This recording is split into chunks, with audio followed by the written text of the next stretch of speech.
Rahma hanya terdiam sesaat dan kemudian tersentak, teringat akan keberadaan Teguh. Teguh pasti mendengar ucapan Lena. Rahma menoleh ke arah Teguh. "Kak Teguh." Bu Yana menoleh. Teguh maju mendekat. "Kenalkan, Bu. Ini Kak Teguh. Kak Teguh, ini Bu Yana, kepala apotek di sini." Rahma memperkenalkan mereka. Teguh mengangguk sopan. "Saya Teguh, calon suami Rahma." Rahma sempat terbelalak mendengar ucapan Teguh. Teguh menoleh ke arah Rahma dan tersenyum. Senyum penuh arti. "Bu, saya boleh pinjam Rahma sebentar? Ada yang perlu saya bicarakan dengan Rahma." "Tapi, Kak, ini lagi sibuk banget. Hanya ada aku, Bu Yana, dan satu staf di belakang yang lagi istirahat." Rahma buru-buru menolak, merasa tak enak jika harus meninggalkan Bu Yana dan Uli, staf apotek yang baru lulus SMK itu. "Nggak apa-apa, Rahma. Saya bisa tangani. Kamu ikut Teguh dulu aja." Bu Yana menatap Rahma penuh makna. Bu Yana paham, Teguh pasti ingin menanyakan soal ucapan Lena tadi. Ia saja terkejut, apalagi calon suami Rahma. "Yuk, Rahma, sebentar aja, kok." Teguh berjalan lebih dulu keluar dari apotek. Rahma terpaksa mengikuti. Di depan apotek, Teguh menunjuk ke sebuah kafe kecil di seberang. "Kita ke sana aja." "Iya." Rahma diam. Apakah ia punya pilihan? Rahma sadar betul, Teguh ingin membahas soal ucapan Lena. Di dalam kafe, Rahma duduk sementara Teguh memesan 2 minuman untuk mereka. Teguh duduk di hadapan Rahma, menatap Rahma yang terus menunduk. Rahma menunggu Teguh mengajukan pertanyaan. "Rahma, kenapa istri bos kamu bilang kamu mau merebut suaminya?" "Nah, kan." Rahma menghela napas. "Aku juga nggak tahu, Kak. Tiba-tiba aja dia datang dan ngomong kayak gitu. Aku juga bingung." Teguh terdiam sesaat, seperti berpikir. Rahma juga memilih diam. Apakah karena dia mengira ada sesuatu antara kamu dan bos kamu? Seperti pertanyaan Bu Yana tadi. Dia juga bertanya ada apa di antara kamu dan bos kamu, ya kan? Mata Rahma sontak berkaca-kaca. Ucapan Teguh tidak semata mengandung pertanyaan, tapi seperti pernyataan dan tuduhan. "Menurut Kak Teguh sendiri, ada apa antara aku dan Pak Bram?" Rahma balik bertanya. Teguh menyesap minumannya hingga setengah. Ia ingin mendinginkan kepalanya dengan es kopi yang lebih banyak es daripada airnya. Lalu ia menatap Rahma. "Hati kecilku mengatakan, tidak ada hubungan apapun antara kamu dan Pak Bramantia. Tapi harus ada penjelasan atas ucapan istrinya tadi." Rahma berdiri. "Kalau begitu, Kak Teguh tanya saja langsung ke Bu Lena. Hanya dia yang tahu, kenapa dia bilang begitu tadi." "Maaf, Kak, aku lagi sibuk. Assalamualaikum." Rahma bergegas pergi dari sana, meninggalkan segelas minuman yang tak ia sentuh sejak tadi. Diam-diam air matanya menetes sembari ia membuka pintu kafe dan setengah berlari menuju apotek. Setelah 10 tahun bersama, ini pertikaian pertamanya dengan Teguh. Rahma sedih bukan kepalang. Saat memasuki apotek, ia lihat Bu Yana dan Uli sedang menangani 2 pelanggan. Merasa mereka berdua cukup di depan sana, Rahma masuk ke ruang belakang dan masuk ke ruang loker, mengunci diri di sana dan menangis. Ia bukan menangisi ucapan Lena yang tak beralasan, tapi ia menangisi pertanyaan bernada tuduhan dari lelaki yang telah mengisi hatinya selama 10 tahun ini. Lena menyetir mobil sambil terus mencoba menelepon Najla. Ia kesal karena Najla tak juga mengangkat teleponnya sejak tadi. Lena sudah tak sabar ingin mengadukan soal Rahma, pegawai yang mau merebut Bramantia darinya. "Bukan, dari mereka berdua. Lena harus memastikan Najla tahu bahwa bukan hanya posisi Lena yang terancam, tapi juga posisi Najla. Lena yakin Najla menerima dirinya sebagai istri kedua Bramantia karena Najla mengenalnya sebagai tetangga yang baik. Tapi Rahma, pegawai rendahan yang sepertinya berasal dari kalangan bawah, berdasarkan penilikan Lena akan pakaian yang dikenakan Rahma, yang pasti akan berusaha keras menggaet Bramantia demi meningkatkan level hidupnya. Lena takkan sudi dimadu dengan perempuan rendahan seperti itu. Akhirnya Lena menelepon Bramantia. Diangkat. "Halo," sapa Bramantia dingin. Ia sedang duduk sambil menatap Najla yang mengantar Ica menimbang di Nurse Station. "Mas, lagi di mana?" "Di rumah sakit, Ica kurang sehat." "Kenapa, Mas?" "Aku mau ngomong bentar soal Rahma." "Rahma?" Bramantia sontak berdiri, heran. "Kamu kenal Rahma?" "Pegawai aku." "Kenal." Lena menghela napas. "Mas, kenapa sih malah dia yang diangkat jadi kepala cabang Persada? Dia bisa apa? Lebih baik kamu angkat Andi." Bramantia mendengus kesal. "Kamu nggak ngerti apa-apa soal bisnis aku, jadi jangan pernah ikut campur." Tampak Ica selesai ditimbang. Bramantia buru-buru mengakhiri sambungan telepon. "Udah dulu, ya." Lena terkejut. "Ish, main dimatiin aja." Sambil mencibir sadis, Lena mengancam Bramantia. "Lihat aja, Mas, Najla akan bikin kamu memecat Rahma dalam waktu kurang dari 24 jam. Najla, yang lagi stres mikirin anaknya yang sakit, pasti akan mudah aku komporin supaya membenci Rahma." Sepanjang waktu bekerjanya, Teguh tak tenang. Ia tak pernah membuat Rahma menangis seperti tadi. Tapi wajar dong, ia cemburu atau bahkan curiga. Tak ada asap jika tak ada api. Walau begitu, Teguh merasa sangat bersalah. Ia pun memutuskan untuk ke rumah Rahma. Saat tiba di sana, tampak Rahma baru pulang dengan dijemput oleh Bahrun. Rahma terkejut melihat Teguh di sana. Bahrun, yang tidak tahu ada peristiwa yang sempat terjadi di antara Rahma dan Teguh, sangat senang melihat Teguh datang dan menyambutnya dengan sukacita. "Teguh, sudah lama ayah tunggu-tunggu kamu main ke sini. Ayah pikir sejak waktu itu kamu ke apotek Rahma, kamu main ke sini besoknya." Teguh meringis. "Iya, ayah, baru sempat." "Ayo, masuk." Rahma masuk lebih dulu. Teguh mengikuti di belakang Bahrun. Hatinya tak karuan. Tampaknya Rahma sangat kecewa dengan pertanyaan Teguh tadi siang. Perempuan yang sangat ia cintai itu tak mengucapkan sepatah kata pun kepadanya. Belum lagi ia harus menghadapi Bahrun. Pasti calon mertuanya itu akan menanyakan soal rencana pernikahannya dengan Rahma. Seperti biasa, Teguh duduk di ruang tamu.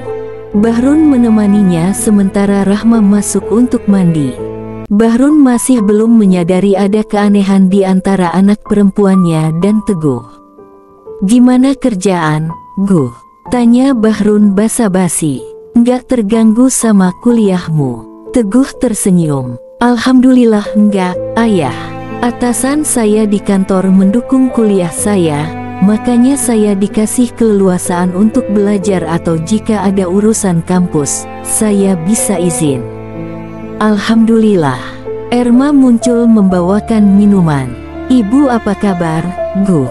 Sebenarnya Erma juga hanya basa-basi, tapi tak terasa, keringat mengucur dari pelipis Teguh. Ibunya adalah alasan ia tak berani ke rumah ini. Dan akhirnya keluar juga pertanyaan itu dari bibir Bahrun. "Apa pendapat ibumu soal rencana pernikahanmu dengan Rahma?" Teguh tak dapat menjawab, lidahnya keluh. Dari dalam kamarnya, Rahma yang memang mandi dengan cepat agar bisa menemui Teguh, Walau ia sedang kesal kepada Teguh, Rahma merasa kasihan juga karena pasti akan dicecar ayah soal pernikahan. Rahma terkesiap mendengar pertanyaan ayah. Rahma pikir, ayahnya masih akan berbasa-basi lebih lama. Ia tak menyangka, pertanyaan itu sudah dilontarkan ayahnya sebelum ia hadir di antara mereka. Rahma buru-buru menghampiri Teguh dan duduk di sebelahnya. Apapun yang terjadi, ia harus membantu Teguh menghadapi ayah dan mama. Bahrun mengernyit, "Kok Neng duduk di situ?" Ia tak nyaman Rahma duduk bersebelahan dengan Teguh. Neng juga mau dengar jawaban Kak Teguh, "Iya." Rahma berdalih. Ia melirik ke arah Teguh. Mereka saling tatap sejenak. Teguh segera menyadari, Rahma sudah tidak kesal lagi kepadanya. Rahma berada di pihaknya. Teguh lega, senyumnya terkembang. Bahrun sengaja berdehem untuk mengalihkan perhatian dua sejoli di hadapannya. "Jadi, apa pendapat ibu kamu soal rencana pernikahan kalian?" Dengan mantap Teguh menjawab, "Ibu setuju." "Iya." Rahma terkejut. Ia tak menyangka ibu Teguh setuju. Kalau setuju, kenapa Teguh butuh waktu lama untuk memberitahu dirinya? Ternyata Bahrun juga sepemikiran. "Kalau ibu kamu setuju sejak awal, kok kamu nggak kasih kabar, Gu? Kami di sini menunggu-nunggu loh." "Maaf, ayah, kemarin-kemarin belum ada waktunya. Saya sibuk di kantor dan di kampus." Bahrun tampaknya percaya. Erma juga tersenyum lega. Tapi Rahma merasakan ada keanehan. Belum sempat ia mempertanyakan lebih lanjut, Bahrun sudah menembak Teguh lagi. "Kapan ibumu akan ke sini untuk lamaran?" Teguh terdiam sejenak, terlihat seperti agak kebingungan akan menjawab apa. Rahma kini yakin, Teguh tidak jujur. "Begini, ayah, saya tanyakan dulu ke ibu." "Ya." "Ya udah, tapi jangan lama-lama, ya," pinta Erma. "Kalau bisa, pernikahan kalian dilaksanakan sebelum Idul Adha." Teguh menelan ludah. Terkejut, otaknya segera menghitung. 1,5 bulan lagi sudah Idul Adha. Artinya, pernikahan harus dilaksanakan dalam waktu sebulan dari sekarang. Teguh merasakan tatapan tak percaya Rahma. Tapi ia tak boleh goyah. Ia tak ingin kehilangan Rahma. 10 tahun ia menjaga Rahma, tak pernah menyentuhnya, selalu menghargainya sebagai perempuan yang sangat ia cintai. Ia ingin memiliki Rahma seutuhnya. Tak akan ia izinkan laki-laki manapun mendampingi Rahma, bahkan sebatas tuduhan sekalipun. Karenanya, ia marah sekali mendengar ucapan istri bos Rahma tadi siang. Ia tak terima. Setelah berbasa-basi sesaat dengan Bahrun dan Erma, Teguh pamit. Rahma mengantar keluar rumah. Bahkan Rahma secara khusus meminta izin kepada Bahrun untuk mengantar Teguh ke depan gang. Untung saja kali ini Bahrun mengizinkan. Rahma perlu bicara berdua saja dengan Teguh. Dalam perjalanan menuju ujung gang, Teguh mendorong motornya. Rahma melangkah di sebelahnya. Teguh meminta maaf. "Aku tadi nggak bermaksud menuduh kamu, Rahma." Rahma menghela napas. "Iya, aku udah maafin kok, Kak. Tapi soal barusan, memangnya ibu benar-benar sudah setuju kita menikah dalam waktu dekat?" Teguh dilema. Haruskah ia jujur kepada Rahma? Tapi kalau ia katakan yang sebenarnya, bahwa ibu masih menginginkan Teguh selesai kuliah S1 dulu, Rahma akan sangat marah dan kecewa karena tadi ayah dan mamahnya Teguh bohongi. "Kak," jawab. Rahma menegur tegas. "Sabar dong, aku ngos-ngosan nih dorong motor." Rahma menoleh. Memang Teguh tampak terengah-engah. Rahma jadi merasa iba.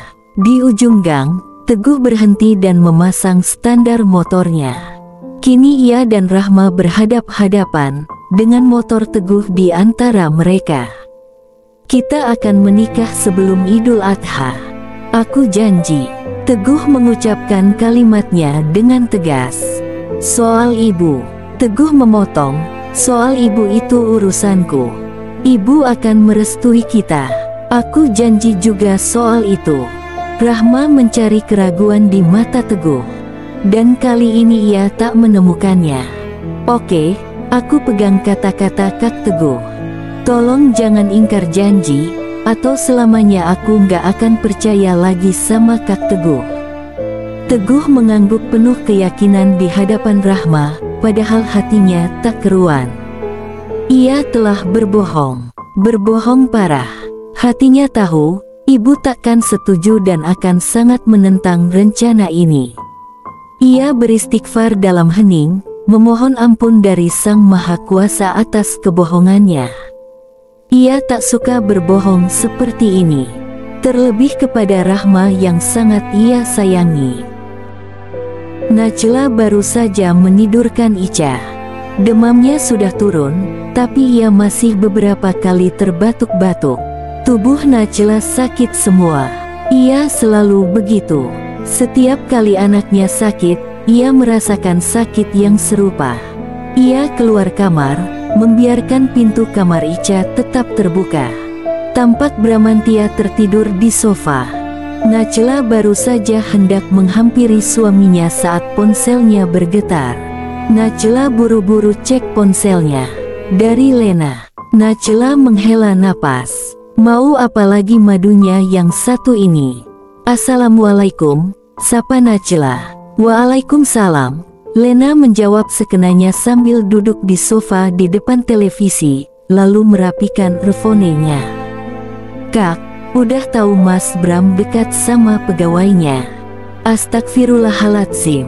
Najla terkejut dan refleks menoleh ke Bramantia yang masih terpejam, lalu buru-buru ke halaman belakang dan menutup pintu aksesnya yang terbuat dari kaca. Kamu ngomong apa sih, Lena? Nah, nggak percaya, kan? Aku aja kaget. Lalu dengan sok melas, Lena berbicara dengan nada yang mengibakan. Kak, aku tahu, Mas Bram menikahi aku dengan alasan mau membantu aku, karena Kak Najla yang menyuruh. Ya, kan? Najla terdiam, karena hati kecilnya tak henti-hentinya menyesali kebodohannya itu. Kak, perempuan ini baru saja sebentar kerja di apotek Mas Bram, sekarang sudah disuruh pegang cabang baru. Bayangkan, Kak, dia hanya lulusan SMK. Lain, ya, kalau dia lulusan S1 farmasi. Masuk akal, ini hanya SMK. Pasti ada apa-apanya di antara mereka. Kamu jangan menuduh Mas Bram sembarangan, Lena. Suami kita itu bukan laki-laki yang genit. Najla membela Bramantia yang ia kenal betul luar dalam. Tapi kalau dipepet terus, mana tahan, Kak? Tukas Lena. Najla terdiam dan membatin, ya seperti dulu kamu memepet suamiku terus. Kakak tolong urus ini. Mas Bram gak akan mau dengerin aku. Kalau Kak Najla yang ngomong, dia pasti mau nurut. Suruh pecat cewek itu, Kak.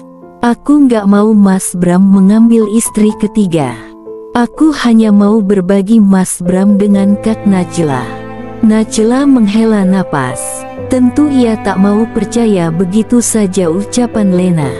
Ia akan menyelidiki sendiri siapa perempuan yang Lena maksud. Kak, kok diam aja?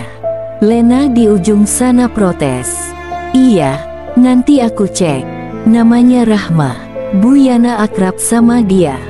Kakak nggak usah tanya-tanya Bu Yana. Pasti dia akan bela perempuan itu. Sepertinya mereka bersekongkol. Lena berdiri, mematikan televisi dengan remote di tangannya. Pokoknya, cewek itu harus segera nyah. Kalau Kak Najla nggak mau rumah tangga kita berantakan. Lena mematikan sambungan telepon. Najla terduduk di kursi rotak di teras belakang rumahnya. Lena pasti sudah tahu dari Mas Bram, Ica sedang sakit, kenapa dia masih juga mengganggu dengan pembicaraan konyol barusan. Najla menghela napas dalam. Ketika itu Bramantia membuka pintu kaca di belakang Najla. "Kamu abis teleponan sama siapa?" Najla menggeleng. "Enggak, bukan siapa-siapa. Hanya ibu dari teman sekelas Ica yang tanya kabar Ica gimana karena tadi siang dia lihat Ica lemas dan demam." "Oh, Icanya mana? Aku ketiduran barusan." Najla mendekati Bramantia. "Udah tidur di kamarnya." Bramantia mengangguk dan tersenyum lega, lalu melangkah menuju kamar Ica dan mengintip ke dalamnya. Najla berdiri di belakangnya. Mereka memandangi wajah Ica yang tertidur lelap. Tangan Bramantia melingkar di bahu Najla. Najla pun menyandarkan kepalanya pada lengan Bramantia. Damai. Najla sengaja tak memberitahu Bramantia soal aduan Lena barusan. Ia tahu, apapun yang datang dari Lena hanya akan merusak kedamaiannya dengan Bramantia. Ia takkan mengizinkan lagi Lena mengacaukan hidupnya untuk kesekian kalinya. Tidak akan. Pesan dari Lena bertubi-tubi masuk ke ponsel Najla selama 2 hari ini. Lelah sekali menghadapi perempuan ini. Karena Ica sudah sembuh, Najla pun memutuskan akan mendatangi apotek cabang Persada. Mau tak mau, jika memang ada sesuatu antara Mas Bram dan perempuan itu, Najla harus tahu siapa dia. Kalau memang perempuan itu seperti yang Lena gambarkan, genit, mepet Mas Bram terus, pandai merayu Mas Bram, maka Najla harus menghentikan hubungan mereka. Bukan apa-apa, satu perempuan seperti Lena dalam hidupnya sudah cukup. Walau sebenarnya hati kecil Najla tak percaya Mas Bram bisa dekat dengan perempuan lain. Suaminya itu saja sudah berkali-kali mendiskusikan dengan Najla kemungkinan menceraikan Lena. Bahkan, secara tersirat, Mas Bram sempat mengindikasikan bahwa ia hampir tak pernah menyentuh Lena. Satu-satunya alasan Mas Bram masih bertahan dengan Lena adalah karena Fadil. Najla menyetujui alasan Mas Bram, karena ia tak tega jika anak kecil itu harus kembali kehilangan sosok seorang bapak dalam hidupnya. Selepas mengantar Ica dan Nabil sekolah, Najla mengarahkan kendaraan ke arah Persada. Di jalan, ia mempersiapkan diri untuk menghadapi perempuan itu. Berdoa dalam hati agar semua tuduhan Lena salah. Dan saat memasuki apotek yang beraroma khas itu, Najla disambut seorang perempuan yang sangat manis. "Selamat pagi, Ibu, ada yang bisa dibantu?" Najla membalas senyumannya. "Saya mau cari vitamin untuk anak-anak." Perempuan itu, Rahma, dengan sigap mengarahkan Najla ke rak vitamin dan menunjukkan vitamin yang cocok untuk anak-anak. "Ini, Bu, vitamin berbentuk sirup yang rasanya enak. Jadi, anak-anak minum tanpa harus dipaksa." "Anaknya usia berapa, Bu?" Najla menerima vitamin yang disarankan.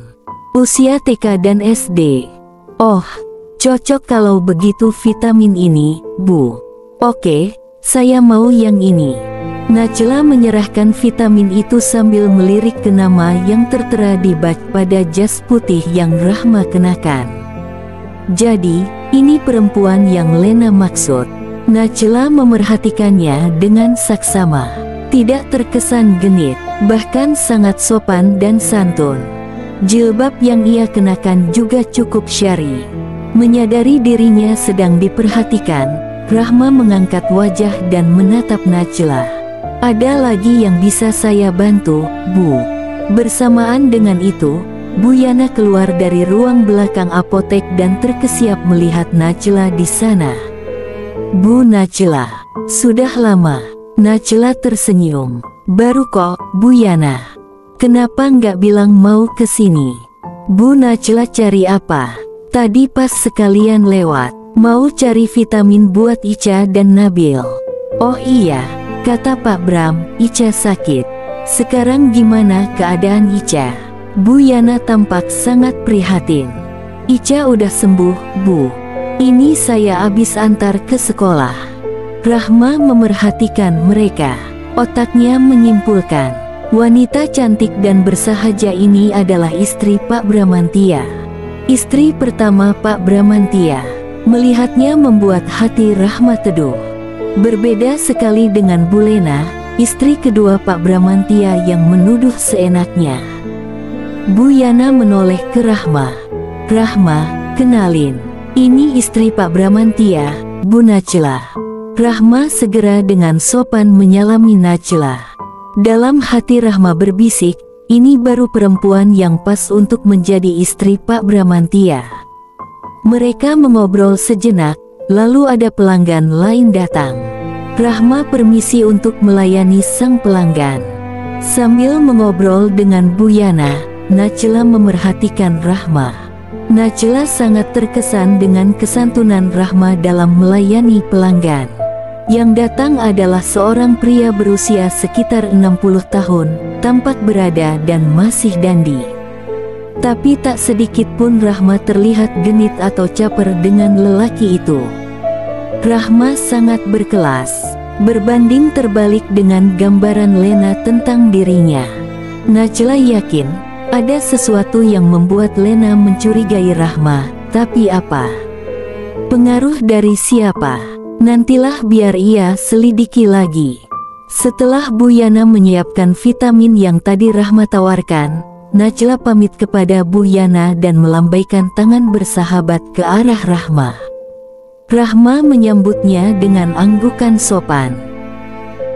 Tak berapa lama, pelanggan pria tadi juga selesai berbelanja dan keluar dari apotek. Tinggal Rahma dan Bu Yana di ruangan itu. Bu Yana menoleh ke arah Rahma. Aku lihat, Bu Najla memerhatikan kamu. Rahma tersenyum. Iya, Bu, saya juga merasakan. Pasti Bu Lena ngadu yang enggak-enggak ke Bu Najla. Tapi kamu tenang aja. Kamu lihat sendiri tadi bagaimana Bu Najla. Kamu nggak usah khawatir. Apalagi nanti kalau kamu sudah menikah. Pasti Bu Lena nggak punya alasan lagi untuk mengganggu kamu. Rahma mengangguk. Iya, Bu. Semoga, ya. Lalu Rahma pun teringat ucapan Teguh semalam. Bagaimana kabar calon suaminya itu? Bisakah ia membujuk ibunya? Rahma sangsi, tapi ia tak ingin berpikir buruk. Hatinya berharap, Teguh takkan mengingkari janji yang ia ucapkan di hadapan ayah semalam. Di kantor, Teguh tak tenang. Semalam ia sempat menyinggung soal pernikahan dengan ibunya, Tutik, tapi respon Tutik sangat teramat negatif. Udahlah, Guh, putusin aja si Rahma. Ngapain sih lama-lama dengan satu perempuan aja? Kamu harus tahu, di luar sana ada banyak perempuan yang jauh lebih cantik dari Rahma.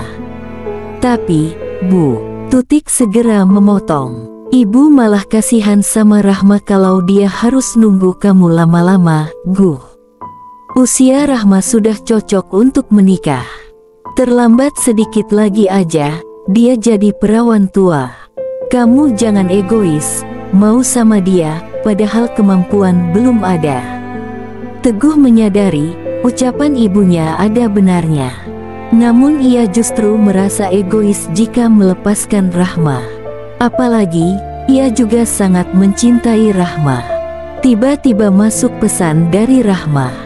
Gimana, Kak? Ibu setuju? Gak ada masalah, kan? Teguh terdiam sejenak, lalu menjawab dengan keyakinan penuh. Gak ada masalah. Ibu setuju, tapi gak usah pakai acara lamaran, ya. Nanti aja sekalian di hari pernikahan ibu datang. Soalnya kan udah mepet banget. Kita bikin simple aja. Malam nanti aku ke rumah, kita tetapkan tanggal, besok kita urus pendaftaran ke KUA. Di apotek, Rahma terkesiap saat membaca jawaban Teguh. Sungguh, kah ini? Akhirnya ia akan menikah dengan Teguh. Rahma tersenyum bahagia. Ia juga setuju dengan Teguh, dibuat simpel saja urusan ini. Nggak perlu prosesi ini itu, nanti Ibu Teguh malah mundur. Rahma segera menyampaikan berita bahagia ini kepada Bahrun dan Erma. Ia melipir ke ruang loker saat jam makan siang, menghubungi Erma. Di rumah, Erma menerima telepon dari Rahma. "Mah, ibunya Kak Teguh sudah setuju. Nanti malam, Kak Teguh akan datang ke rumah. Kita tentukan tanggal pernikahannya kapan, Mah." Erma sontak bahagia. Alhamdulillah. Ibu nggak ngangka, si Tutik itu akhirnya setuju juga. Ibu pikir, dia akan suruh Teguh putusin kamu, Neng. Makanya, Mah, jangan suson dulu. Hehe, ya udah ya, Mah, Neng mau sholat dulu. Cuma mau kasih kabar ini. Iya, nanti ayah pulang, Mamah kasih tahu. Ayah pasti seneng. Rahma tersenyum, lalu mereka memutus sambungan telepon. Ada haru di hati Rahma. Ia bahagia. Rahma tak tahu, di kantornya, Teguh justru sebaiknya. Kekasihnya itu sedang beristighfar, memohon maaf kepada ibunya dalam hati. Karena, ia akan mempersiapkan pernikahan ini dengan diam-diam. Rencananya, sehari sebelum tanggal yang ditentukan kelak, barulah ia akan memberi tahu ibunya.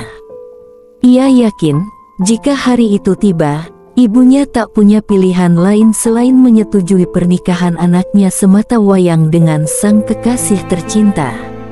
Biarlah untuk saat ini, pernikahan ini menjadi rahasia yang akan ia simpan dari perempuan yang telah melahirkannya itu. Lena sudah tidak sabar lagi menunggu jawaban dari Najla karena sejak tadi siang Najla tak membuka pesan darinya, tak menjawab teleponnya.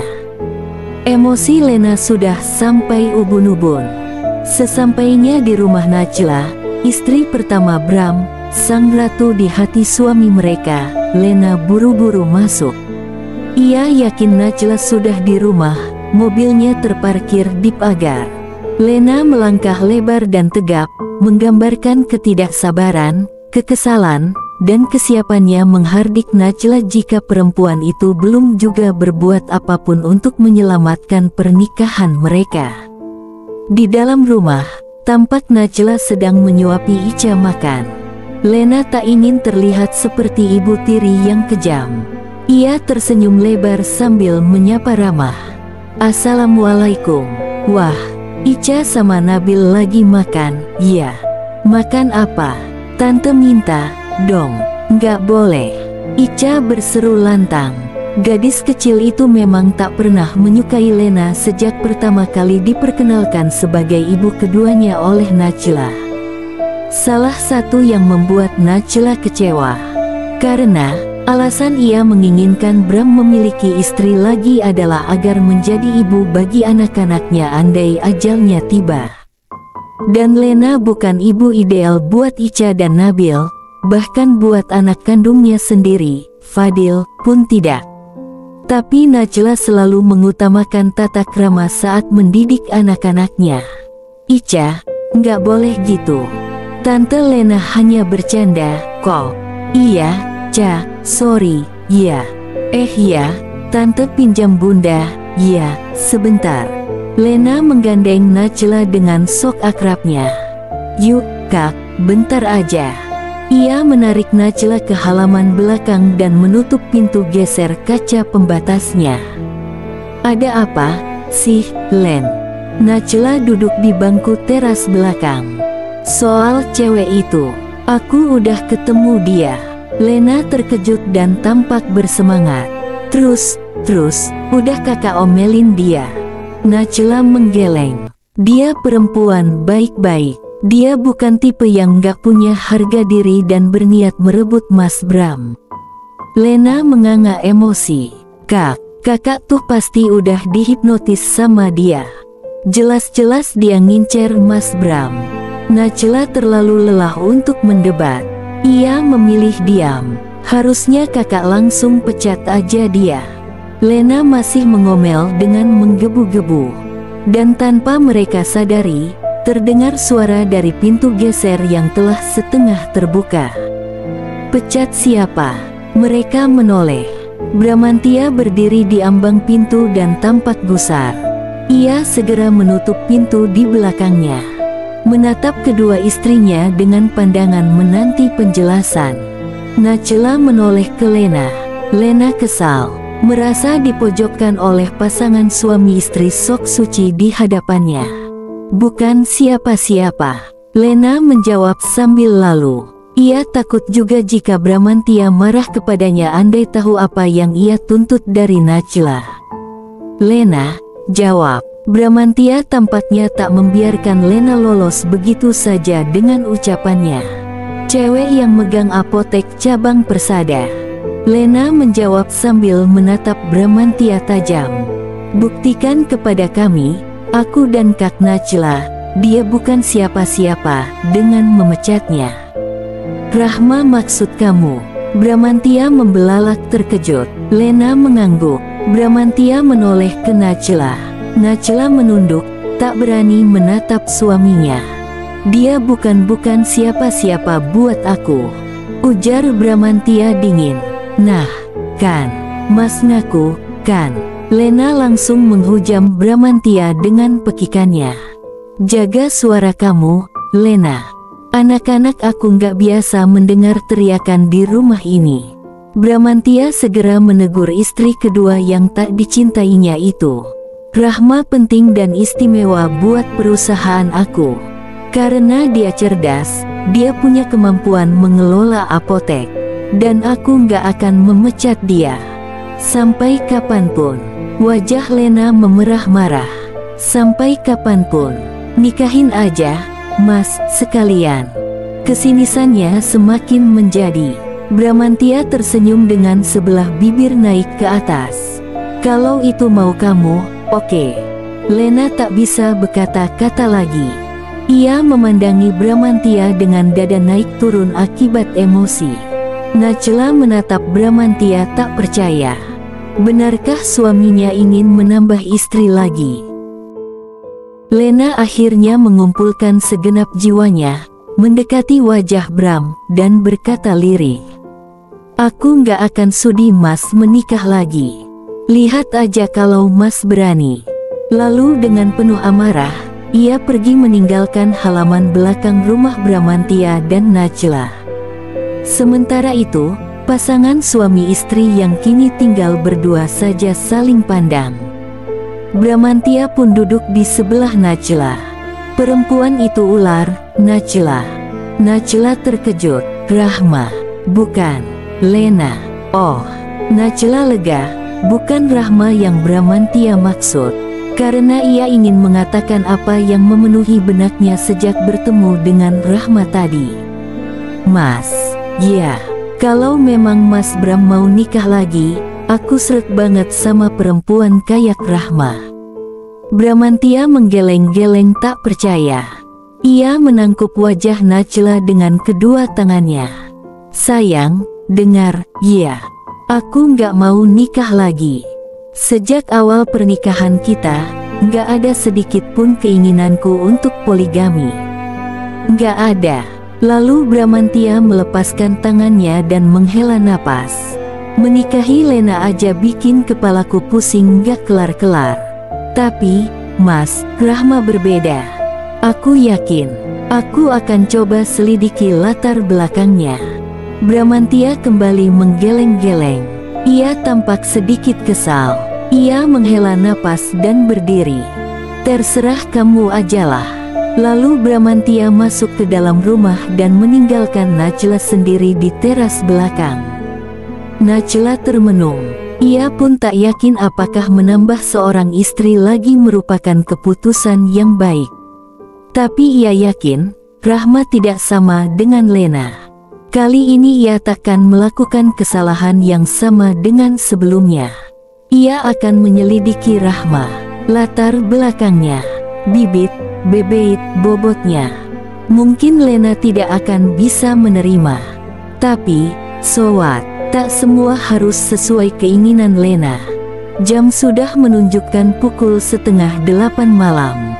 Rahma sudah menyiapkan penganan dan minuman segar untuk Teguh. Sebentar lagi calon suaminya itu akan datang. Rahma pun berdandan seapik mungkin. Bahrun tersenyum melihat anak perempuannya yang begitu bersemangat. Tapi Bahrun juga sedih karena sebentar lagi Rahma sudah menjadi istri orang, bukan lagi menjadi tanggung jawabnya. Ada sedikit ragu dalam hatinya. Apakah Teguh akan bisa bertanggung jawab penuh atas diri Rahma? Bahrun tahu betul, Teguh sangat mencintai Rahma. Namun dalam biduk rumah tangga, cinta saja tidak cukup.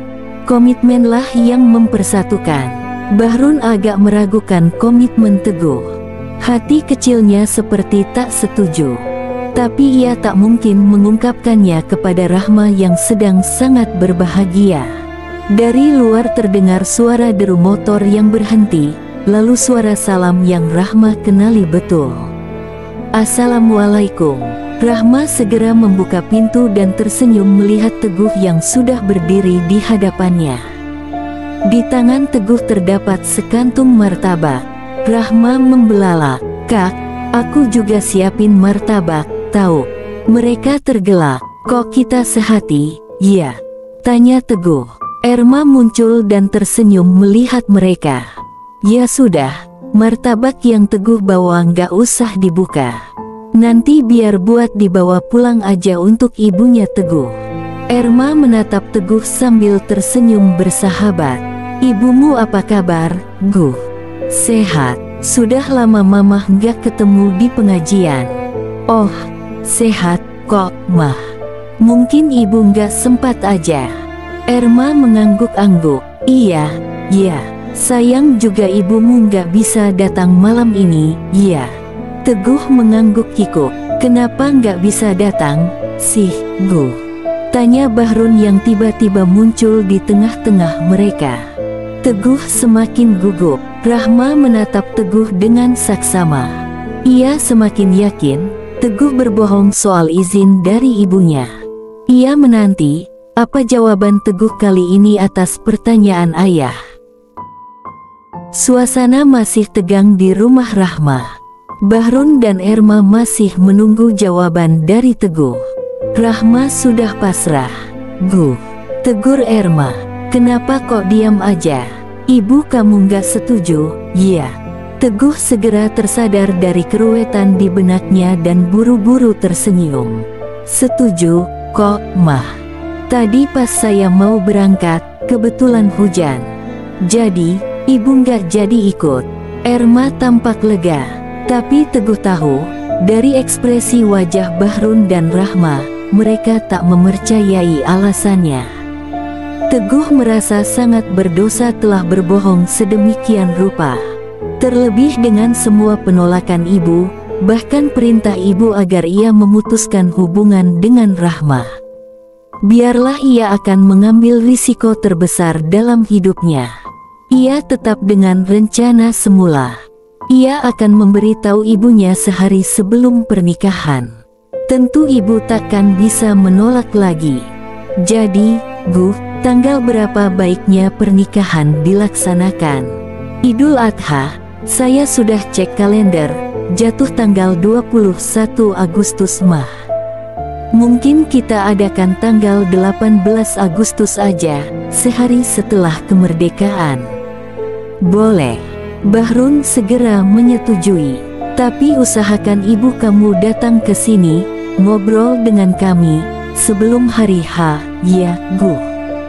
Teguh hanya mengangguk. Rahma masih terdiam sejak tadi. Perasaannya tak enak. Ia ingin menunda keputusan ini hingga ibu Teguh benar-benar datang dan membahas pernikahan ini. Tapi ia tak ingin mengecewakan mamahnya yang tampak sangat bersemangat. "Kalau gitu, hari Sabtu nanti Mamah sama Rahma cari gaun pengantin, ya. Kamu juga, Guh, nanti disiapin beskapnya sekalian." Mamah tersenyum memandangi calon menantunya. Teguh mengangguk, tersenyum, menatap Rahma. Rahma terpaksa tersenyum, walau hatinya sangat ragu. Asteris asteris asteris. Lena di rumah uring-uringan. Apa ini yang dinamakan karma? Dia jadi madunya Najla dan sekarang dia yang akan dimadu. Apa sih yang dicari Mas Bram? Perempuan itu, si Rahma, nggak lebih cantik dari dirinya. Bahkan dari Najla pun tidak. Suasana rumah sepi. Malam ini harusnya Mas Bram menginap di rumah Lena. Tapi, Lena pikir, ia juga sedang tidak nyaman berada di dekat Bramantia. Biar sajalah lelaki itu di rumah istri tuanya. Sambil berjalan ke kamar, Lena mendial nomor Andi. Tampak di sebuah kafe, Andi sedang menikmati kopi bersama beberapa temannya. Saat ponselnya bergetar, ia tak berniat memeriksa siapa yang menelepon. Tak ada yang ia harapkan untuk menelepon selarut ini. Paling-paling hanya bapaknya yang sakitan, menyuruhnya pulang. Malesin. Tapi ponselnya terus bergetar. Salah seorang temannya melirik ke layar ponsel, lalu menyikut Andi. "Woi, Lena telepon, tuh." Andi memeriksa ponselnya dan mengernyit. Mau apa lagi si Lena? Andi pun dengan malas menerima telepon dari Lena. "Halo, Bu Bos," sapanya. Berisik. Bu Bos, Bu Bos." "Di, itu gimana sih sebenarnya hubungan Mas Bram sama si Rahma? Sejauh apa? Kok Mas Bram tiba-tiba bilang mau nikah sama dia?" Andi langsung duduk tegak, kaget. "Nikah? Iya." Lena dengan kesal menghempaskan bokong ke tepi tempat tidur. "Mereka pacaran? Atau gimana?" Andi terdiam, berusaha mencerna. Sebenarnya kedekatan Bramantia dan Rahma hanya kecurigaan dan karangannya saja, agar Lena emosi dan membiat Bramantia memecat cewek itu. Tapi kenapa sekarang jadi beneran gini sih? Lo kata siapa mereka mau nikah? Andi berusaha memastikan lagi. Kata Mas Bram. Andi menggeleng-geleng. Nggak ngangka, kepincut juga laki lo. Emang doyan sih dia. Poligami tuh susah berhenti. Udah nambah Elo, istri kedua, sekarang mau nambah Rahma, istri ketiga. Lo ngeselin, ya, omel Lena. Lo tenangin gue dong. Apa kek kasih usul supaya Mas Bram gak jadi nikah sama tuh cewek? Ini malah nakutin gue. Gak guna, lo. Andi terkekeh. Ya Elo jadi istrinya gimana? Gue suruh mecat aja gagal. Malah sekarang laki lo mau nikah sama dia. Pesona lo udah memudar, tuh, Len. Hahaha. Lena emosi dan segera mematikan sambungan telepon. Apa sih masalah si Andi? Jangan-jangan dia masih cemburu karena aku menikah dengan Bramantia. Begitu pikir Lena, yang memang pernah menjadi kekasih Andi saat mereka SMA. Di tempatnya, Andi juga merasa menyesal sudah mengucapkan apa yang seharusnya hanya tersimpan di benaknya. Dia tidak boleh berseberangan dengan Lena, apalagi menjadi musuh bagi Lena. Posisinya di apotek takkan bisa dikuatkan jika Lena membencinya. Tapi Andi kemudian tersenyum. Lena takkan bisa membenci apalagi memusuhinya. Ia adalah cinta pertama Lena. Takkan pernah terlupa. Cukup sedikit rayuan, Lena akan luluh lagi kepadanya. Andi yakin. Semalaman tadi, mood Bramantia masih kacau akibat kedatangan Lena kemarin. Najla berusaha terus memanjakan suaminya. Biasanya, jika sedang bad mood begitu, Bramantia harus dibaik-baiki, jangan didiamkan. Maka, pagi hari, moodnya akan kembali membaik. "Mas, sarapan sudah siap?" "Ya," ucap Najla lembut ke telinga Bramantia yang sedang sibuk dengan laptopnya di ruang kerja. Lalu Najla merangkul pundak Bramantia, mengusapnya lembut. Bramantia menoleh dan tersenyum. "Masak apa pagi ini, sayang?" Najla lega. Usahanya berhasil. Kesukaan kamu, lah, apa lagi? Bramantya segera berdiri dan menggandeng tangan istri yang sangat ia cintai itu, melangkah menuju meja makan. Di sana, Ica dan Nabil sudah duduk manis, menunggu Bramantya sarapan bersama mereka. Najla segera meletakkan nasi goreng salmon kesukaan Bramantya di piring. Menurut Bramantya, tak ada yang bisa menyamai Najla dalam membuat nasi goreng istimewa itu. Padahal Najla pernah mengajari Lena cara membuatnya, agar suaminya bisa tetap menikmati hidangan favoritnya tersebut meski sedang bergiliran menginap di rumah Lena. Tapi kata Bramantya, rasanya tak seenak buatan Najla. Bukannya merasa bangga, Najla justru sedih. Ia sempat ingin Lena bisa menyamai dirinya dalam hal apapun demi kebahagiaan Bramantya. Tapi perempuan itu selalu saja gagal. Semoga berbeda ceritanya dengan Rahma. Ah, Rahma. Ia ingin sekali membahas tentang perempuan istimewa itu dengan Bramantya, tapi ia tak ingin merusak ketenangan pagi ini. Biar nanti sajalah ia mencari tahu lebih banyak soal Rahma. Mungkin dari Bu Yana atau entah dari mana, pasti ada jalan. Najla khawatir, waktunya tak banyak lagi. Ia mengingat-ingat, ibunya meninggal pada usia 30 tahun. Saat Najla berumur 6 tahun, saat Najla masih sangat membutuhkannya. Bapak Najla meninggal 3 tahun kemudian. Kakek nenek Najla dari kedua belah pihak juga meninggal di usia yang masih terbilang muda. Setelah kematian bapaknya, Najla dirawat adik ibunya. Tapi bibinya itu pun meninggal di usia belum mencapai 35 tahun. Semua meninggal karena penyakit yang hampir serupa. Menyebutkan nama penyakitnya saja Najla tak berani, karena tubuhnya langsung terasa seperti tersetrum. Bagaimana jika ia mengalami nasib yang sama? Tentu, Najla selalu berusaha menjaga kesehatannya. Tapi terkadang, rasa takut mati itu begitu menderanya, sehingga sekujur tubuhnya terasa seperti tertusuk-tusuk dan napasnya sesak. Bagaimana jika ia mati bukan karena penyakit yang sama dengan keluarganya, tapi karena rasa takut itu sendiri? Karena itulah, Najla memutuskan untuk berjaga-jaga, mencari istri lain bagi suaminya dan ibu lain bagi anak-anaknya. Mungkin bagi sebagian orang, idenya terdengar gila. Tapi ia justru bisa gila jika tak melakukannya. Bersambung. Jangan lupa like dan subscribe.